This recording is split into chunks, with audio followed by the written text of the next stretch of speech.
Salve, salve galerinha! Voltamos aqui, como eu já disse, é a reta final, me acompanha aí. Agora a gente entra num ponto um pouquinho diferente, diferente das regras básicas que nós falamos anteriormente, mas você já tem que lembrar de outros conceitos que a gente falou algumas aulas atrás, principalmente quando a gente falou lá em concentração por emissor. Existem algumas regras que você tem que ter, ou que você pode ter no máximo um percentual X de acordo com o emissor. E aí a gente falou lá sobre 100%, 20%, 10% e 5% de acordo com cada emissor, e é o máximo que pode ser a concentração dentro de um fundo de investimento. Se você não lembra disso, volta algumas aulas, porque é importante que você entenda isso para entender também esse conceito quando nós falamos aí de fundos de crédito privado.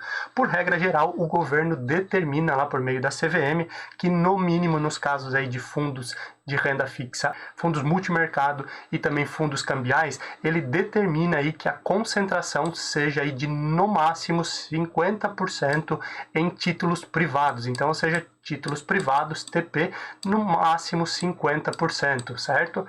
Respeitando essa regra aqui, tudo certo. Ah, mas eu não posso ter mais do que isso? Pode. A regra normalmente diz que 50% no mínimo dos títulos que compõem uma carteira aí de um fundo de investimento de renda fixa, multimercado ou cambial, tem que ser títulos públicos federais.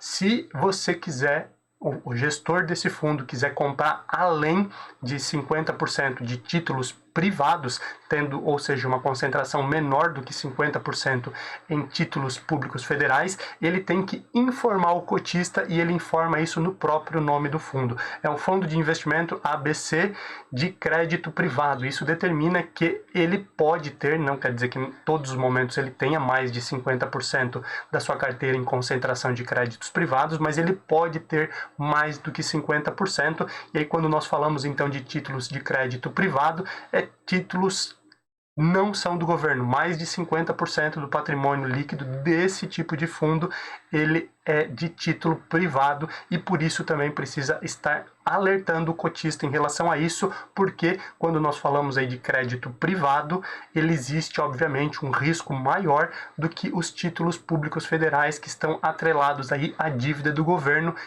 e a empresa privada, a instituição financeira privada, obviamente ela tem um risco maior de quebrar do que o próprio governo, lembrando então aquele conceito de risco soberano. E aí precisa estar estipulado no próprio nome do fundo, que é um fundo de crédito privado.